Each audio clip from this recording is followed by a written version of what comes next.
Gagawin ko muna yung molder ng ating banana cake.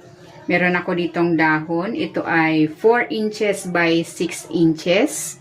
Dinarang ko na rin to sa apoy para maging flyable. Dodoblehin ko ito, bali dalawa para makapal. Itutupi ko muna ng ganyan. Kabilaan. Yan. Pati dito sa dulo.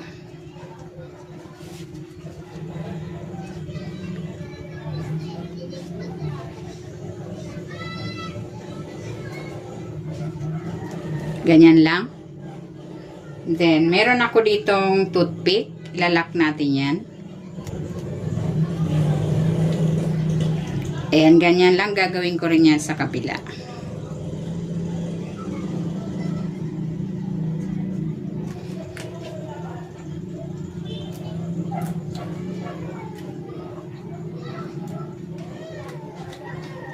Ayan, ganyan lang.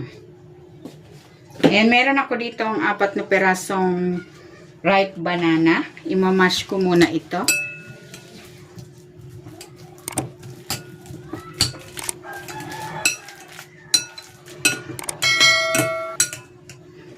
Ayan, okay na yan.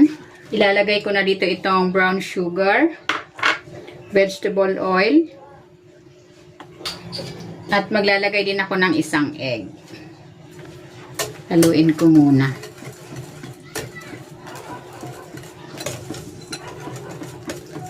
Ayan, okay na yan.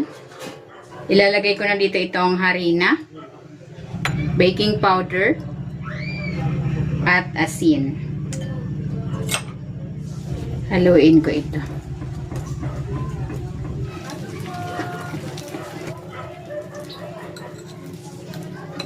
Ayan, okay na ito. Ayan, maglalagay na ako ng mixture dito sa ating molder. Gagamit ako dito ng 1/4 cup.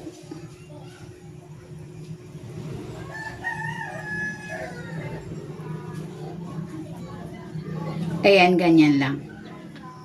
Ayan, ito na yung banana cake. I-steam natin ito for 15 minutes.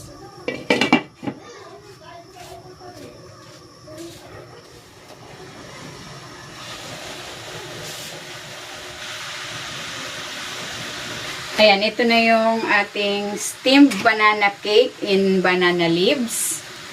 Hahanguin ko na ito.